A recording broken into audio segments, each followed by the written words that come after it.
Welcome to the Property Untangled Podcast on 107 FM.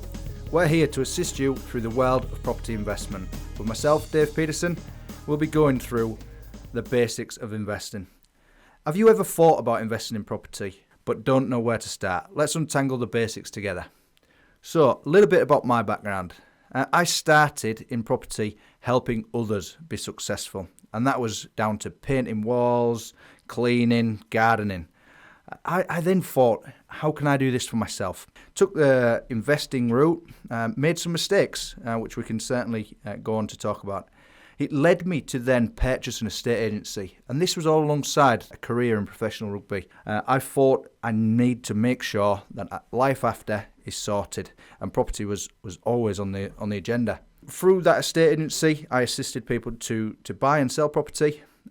Generally their homes, a very emotional attachment, and it led me then to get a better understanding of investing in property. I was there to help landlords purchase properties, refurb them, refinance and let and manage them. That journey changed quite drastically. I enjoyed the B2B, assisting them people scale and grow their portfolios. So that's a little bit about myself, but let's go into investing in property a little bit further, and we're going to go into part one, why Hull, the affordability, yields and regeneration. If we break that down, the affordability, that can mean multiple things. Can you actually afford to buy that house? Are the lenders believing that that property has enough equity, it has enough income to sustain lending against it? The yields, what does that actually stand for, and what does that mean in real terms? So a yield is based on the income and the purchase price. It gives you a percentage to work from. So we've got some really good strong yields in Hull, and that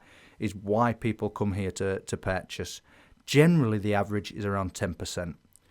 So just to calculate that, for somebody that's not invested in property before, you take the monthly rent, could be £500. We're going to times that by 12, so that's £6,000 income, and then we're going to divide it by an asking price. So generally with a property of that kind of price, you're going to be about £75,000 purchase price. That brings out a flat 8% yield, which is great. It's a really good return for your money. With regards to regeneration in the city, that adds to, the capital appreciation. And certainly what people look for when investing in property. So we've got great areas in the city that have affected other areas. So let's talk about Brandsome, for example. A couple of years ago, you could likely purchase a 3-bedroom property in Brandsome, £65,000. That would be generating you a yield of probably 10% plus.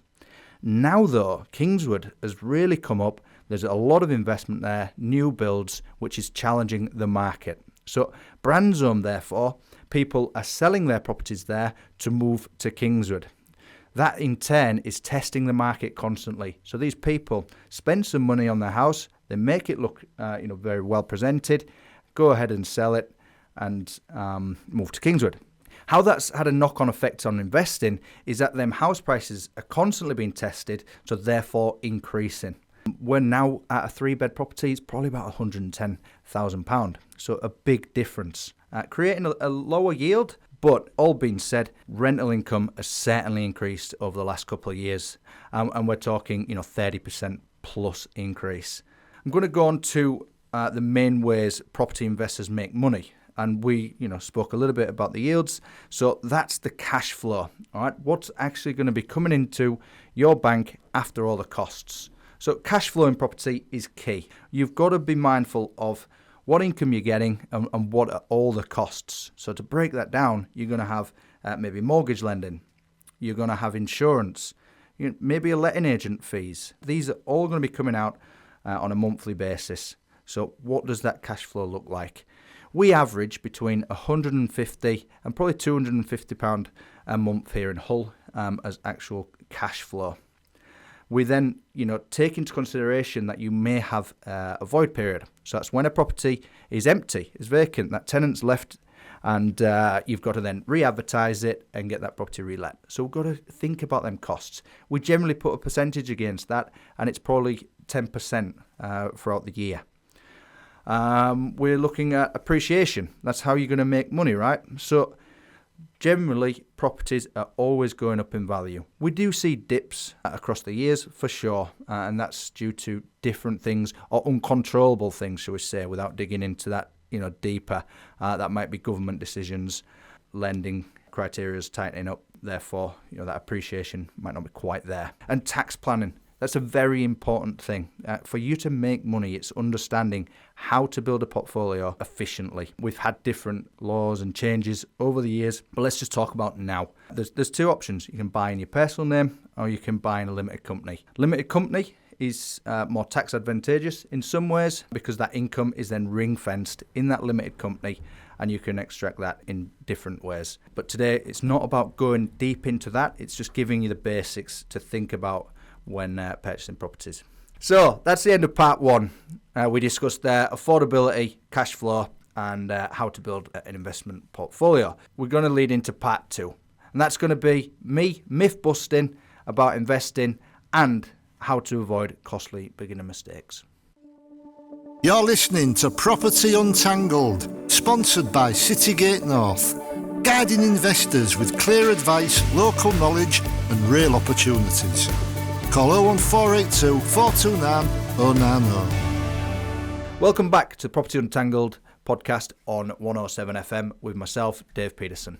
So, myth busting. Right then, what we're going to talk about is Hull doesn't appreciate. That's often said, and it's a misconception that people come to Hull, they buy cheap, and they don't make any capital. It's certainly wrong. We can look back in history and a couple of statistics here. So we're looking at 1995. It's quite a long time ago, right? So we're looking at terrace properties. Then was an average of £31,000. We then look at today, May 2025, an average is then coming out at 119,000. Myth busted. We've got a change there of over 280% in them property values. And look, that is not all of Hull. And I think that is, again, the misconception is go and buy in Hull, it's cheap. But it really depends on the areas.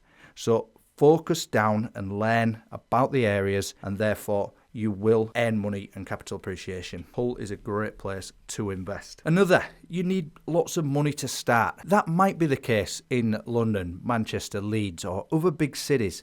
In Hull, it's not, and that's why many people come here to invest. It's why it's becoming the place to be. And there's a lot of ways to start with less money. If we just take an average house price here at £140,000 and we're looking at a 25% deposit, that is not as much as people anticipate. We're looking at £35,000 to enter the property market. And that is a nice property. It's very likely to be of a good standard that people can move into straight away. You're not likely going to see the return yields on that kind of property, but it's giving you a really low barrier of entry at £35,000.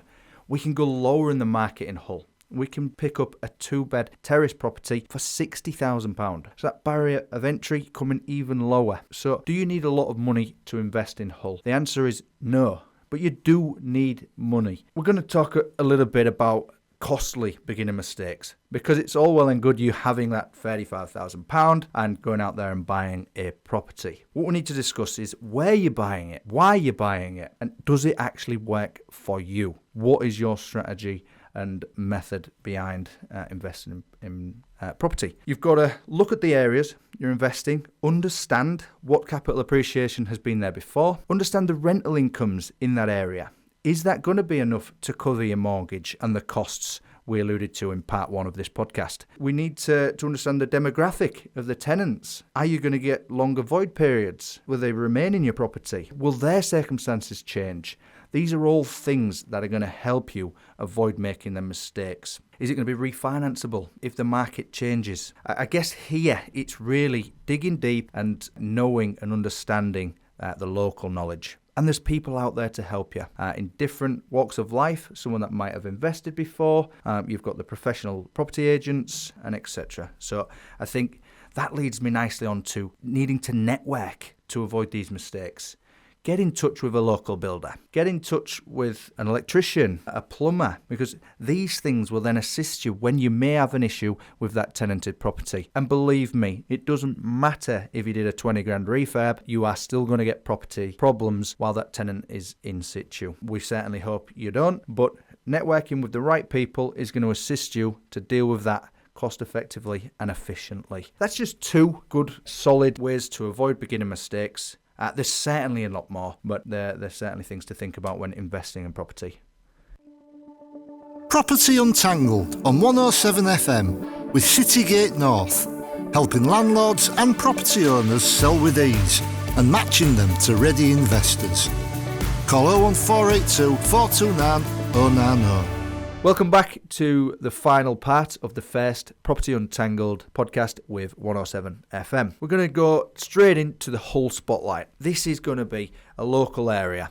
And let's do HU9 as we're here in the 107 studio in HU9. Going to talk about how that area has been regenerated, how it's added value to the current occupiers, the owners of them properties, and we'll break that down in a few little stats. Recently, Rosemead Street has undergone a regeneration scheme from the Living with Water and Hull City Council. That was part of a £23 million investment into the region over the next 5 years. This saw new frontage of the properties, new rendering, some gardens, and also all the path and the road down that street, certainly adding value to them properties. For example, I've sold multiple properties to clients down there over the last couple of years, varying from £40,000 to 55, 60. With regards to that value today, we're looking at 75-80.